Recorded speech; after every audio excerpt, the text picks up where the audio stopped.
Olá pessoas, acabei de dar uma aula sobre esse tema e resolvi passar aqui rapidamente para fazer um pequeno vídeo sobre a pós-modernidade e o fim da história. E aí, para iniciar o vídeo propriamente dito, eu vou partir aqui da Guerra Fria, né? Que é aquele momento em que o mundo se divide entre os interesses do socialismo, representado ali pela União Soviética, e do capitalismo, que é representado ali pelos Estados Unidos. E esse momento ele se caracteriza por essa disputa entre essas duas potências para ampliar sua hegemonia política, social e econômica pelo mundo. E a Guerra Fria, como a gente sabe, acontece ali nos anos 40, logo após o fim da Segunda Guerra Mundial. Mas nos anos 50, acontece um fenômeno que é conhecido como a Era de Ouro do Capitalismo, que acontece principalmente nos Estados Unidos, né? Porque como os Estados Unidos não enfrentaram a guerra em seu próprio território, isso proporcionou com que eles se reerguessem muito mais rapidamente a sua economia, inclusive ajudando os países europeus a se reerguerem também. E aí nessa época de prosperidade, né, do capitalismo, da Era de Ouro, foi ampliado relativamente os direitos sociais e trabalhistas. Só que esses direitos eram muito restritos a uma parcela específica da classe trabalhadora, que basicamente era composta por homens brancos e geralmente sindicalizados. Esses anos 50 foi marcado por aquele clima em que o capitalismo ele aparecia como algo muito forte, em que seus valores estavam concretizados na sociedade. Mas aí veio os anos 60, que foi marcado por uma série de movimentos contestatórios em escala mundial. E aí esses anos 50, né, como foi uma era de ouro, etc., em que os direitos sociais e trabalhistas foram ampliados, como eu já falei, tinha sido, na verdade, uma mudança ou uma ampliação de direitos para uma parcela social muito restrita. E aí nos anos 60, as diferentes identidades sociais explodem, né, e passam a reivindicar também os seus direitos, o seu espaço, o seu direito de existência, de participação no mercado de trabalho, participação política e por aí vai. Esses movimentos sociais dos anos 60, eles se caracterizaram por ter grande influência da contracultura, né, que já está dizendo tudo aí o nome, que se colocava contra os valores da cultura e da vida burguesa, da burguesia, do capitalismo. Enfim, a geração Beat também ali dos Estados Unidos teve um grande papel de influência nesse sentido, porque havia aquelas grandes doses de rebeldia, de psicodelia, enfim, que ajudaram a esses grupos sociais entenderem o seu lugar, né, naquele mundo capitalista e reivindicar seus direitos. Assim também como o movimento hippie teve uma grande influência com aqueles ideais de pacifismo e etc. Enfim, a explosão dessas diferenças vinha para dizer assim, não, a gente também existe, a gente quer nosso espaço. E esses grupos sociais marginalizados, eles eram compostos de várias populações, né, como as mulheres, a população negra, a comunidade LGBT e por aí vai. Também outras lutas e pautas importantes, como por exemplo o pacifismo, como eu já citei, né, e também os movimentos ecológicos, né, os movimentos verdes aí, que nessa época passam a ter bastante força. E aí esses movimentos de contestação mundial aconteceram em várias partes do mundo. Aconteceu na França, em Chicago, nos Estados Unidos, né, no México, em Praga, no Vietnã, no Japão. Enfim, foram movimentos que, apesar de afastados, né, geograficamente, faziam frente a um mesmo sistema, a um mesmo modo de vida que era o sistema capitalista. E aí, vendo essa grande ameaça, né, em escala global, aí, os sinais de alerta da burguesia foram alertados. Os ideólogos do capitalismo, né, os intelectuais orgânicos do capitalismo, pensam e elaboram uma reestruturação do sistema capitalista nos anos 70, uma década após ali os anos 60, aquela década de contestação social. Essa reestruturação ela é caracterizada pela inovação nas formas de acumulação e de exploração do sistema capitalista, que passam agora a se fundamentar em formas neoliberais. E para funcionar, ele precisou responder aquelas demandas, aquelas diferentes demandas e reivindicações da década anterior dos anos 60. Né? Então, ele incorporou aquelas diferenças através de uma flexibilização das suas formas de acumulação e de exploração. E para isso foi preciso um deslocamento da produção. E antes era muito mais concentrada ali na produção industrial e fabril nos países da Europa, nos Estados Unidos, do primeiro mundo, enfim, né? Então a produção ela também foi transferida para o terceiro mundo. E aí para isso funcionar de fato foi necessária a criação de novos postos de trabalho.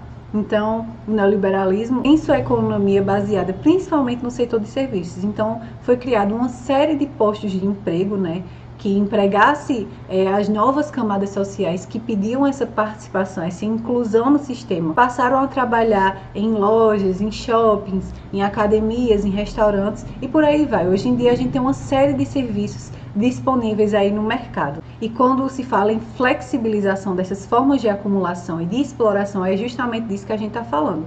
A exploração, ela não se dá somente mais nas fábricas, assim como era ali no capitalismo fordista, ali por volta do século XIX, né? Ela mudou. Hoje em dia, a gente tem várias formas e vários postos de empregos em que os capitalistas podem explorar a força de trabalho de seus funcionários, enfim.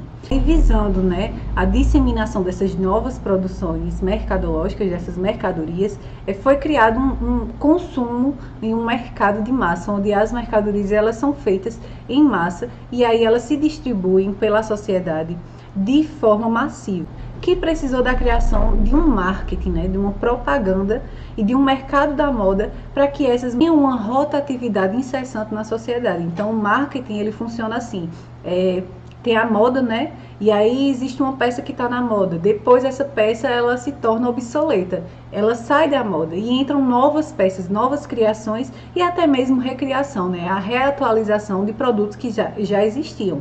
Disso, o neoliberalismo tem como uma das características principais o individualismo, né? Que se espalha e se infiltra em todas as relações sociais. E hoje em dia a gente sabe que os princípios de individualismo e de individualidade são muito presentes na sociedade e na meritocracia burguesa, né?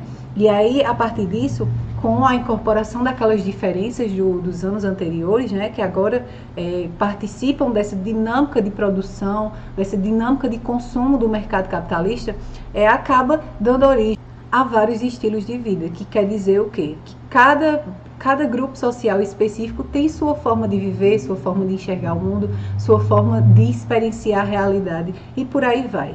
E com isso foi criada uma narrativa de pós-modernidade, em que aquelas desigualdades, aquelas mazelas sociais, grupos dos anos 60 lutaram contra, não existiam mais. E aí a pós-modernidade passa a ser entendida como um mundo que todas as diferenças são respeitadas, onde não há desigualdade social, em que os indivíduos eles são livres para exercer suas inclinações, né? Então é interessante porque a pós-modernidade ela só pode ser entendida em relação à modernidade, né? Porque a modernidade é o quê?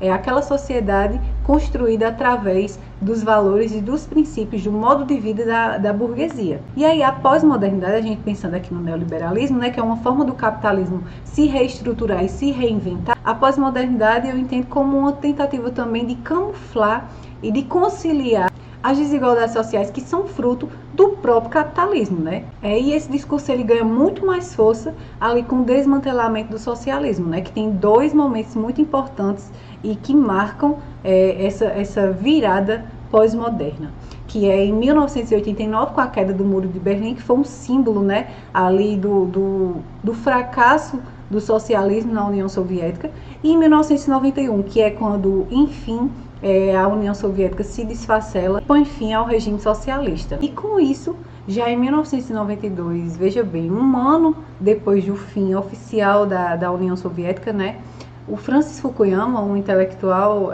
estadunidense, ele publica um livro que tem o nome de O Fim da História, né, que basicamente se desenvolve sob a narrativa de que com o fim do socialismo, o capitalismo teria vencido, porque vale lembrar que a gente ainda estava ali naquela conjuntura de Guerra Fria. Então ele interpretou essa derrota como uma vitória por excelência do capitalismo sobre a humanidade, né? Como se o capitalismo fosse aquele sistema por excelência que é o adequado para a sociedade. E aí vale lembrar que o Francis Fukuyama era diretamente ligado do Ronald Reagan, que era neoliberal, né, ali nos Estados Unidos.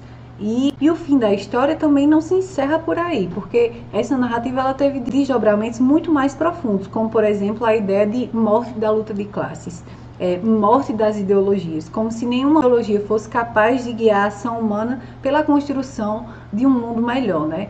E aí a morte da luta de classes implica justamente em aceitar que o mundo hoje em dia tem apenas diferenças e que essas diferenças elas não têm nenhuma ligação entre si. Por exemplo, o dono de uma empresa que necessita daquela relação de exploração com uma força de trabalho, né, que apesar de ser vendida voluntariamente, porque nós não estamos numa sociedade escravista, mas que se baseia em princípios de liberdade e de igualdade, apesar de ser uma relação consentida, é uma relação que parte da necessidade, né? Ninguém trabalha porque quer trabalhar, a gente trabalha porque a gente precisa trabalhar, é como o Marx diz lá nos manuscritos econômicos filosóficos, né? No capitalismo, o homem se tornou um trabalhador, então antes da gente ser um ser humano que tem necessidades concretas, como alimentação e moradia, por exemplo, a gente é visto primeiro como trabalhador. Você precisa trabalhar para que você tenha seus direitos e seja visto como um ser humano, né? Então esse modo de vida da burguesia, né, de uma vida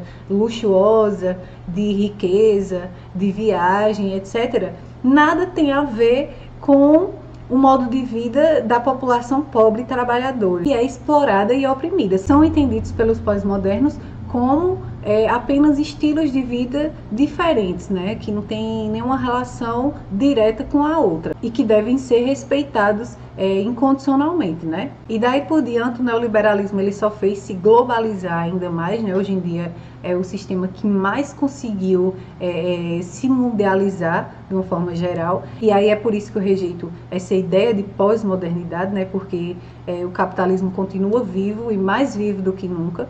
E aí eu pergunto para vocês, onde é que está os ideais e os princípios de liberdade e igualdade dessa pós-modernidade, né? Porque no momento em que a barbárie capitalista ela se expande cada vez mais e se agudiza cada vez mais, a gente está vendo totalmente o contrário. Claro, para os vencedores, que disseram que o capitalismo venceu, né, eles colheram os seus frutos. Porque, por exemplo, vamos ver aqui no caso do Brasil, onde o neoliberalismo chega logo ali após o final da ditadura, né, que passa ali pelos governos Sarney, Collor, FHC e Lula, e agora, como nunca, tem se aprofundado cada vez mais, e tem dado os frutos desses vencedores, né, que através do neoliberalismo promove uma série de políticas econômicas, né, como os cortes nos investimentos públicos, que aqui no Brasil se deu em 2018 com aquela PEC que congelava investimentos em saúde, em educação e em segurança, né, que está completamente ligada a um projeto político maior de privatização,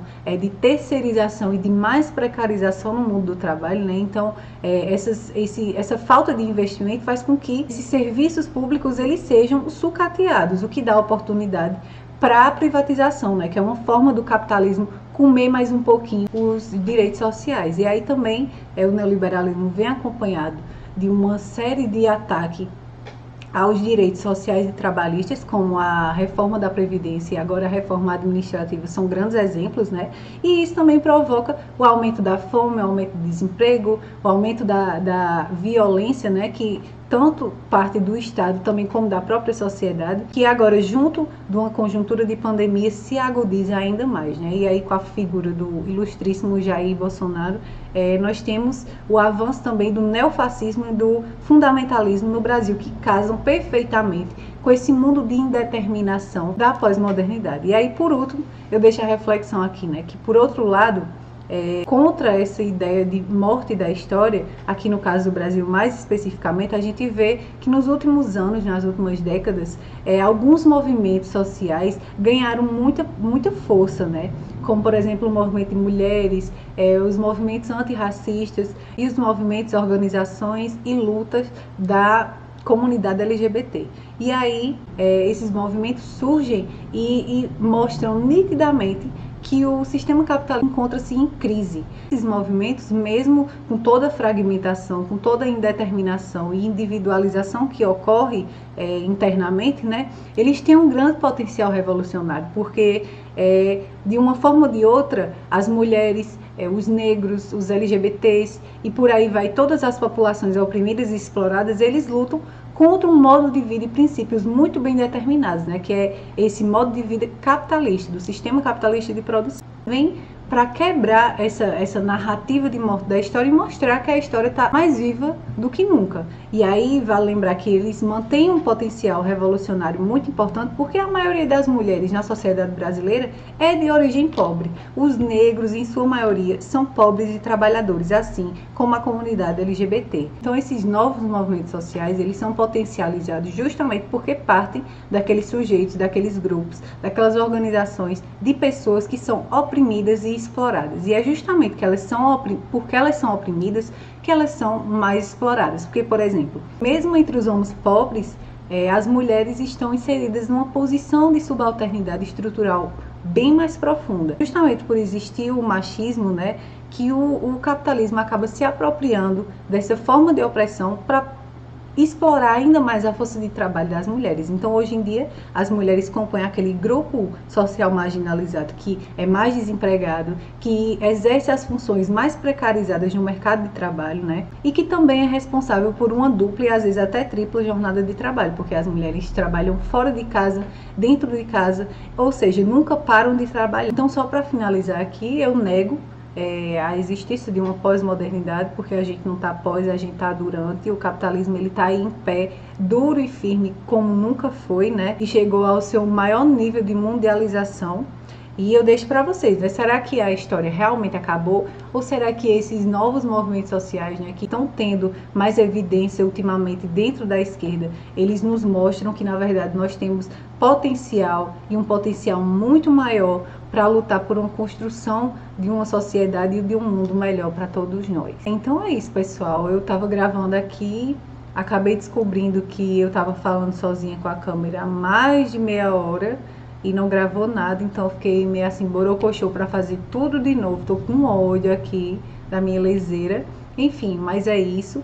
Eu espero que vocês tenham gostado do vídeo. Quem puder dar uma contribuição, né? Falar o que achou, o que pode melhorar, o que discorda, o que concorda, o que é que eu posso trazer nos próximos vídeos, será muito bem-vindo. Então é isso, pessoal, e até mais.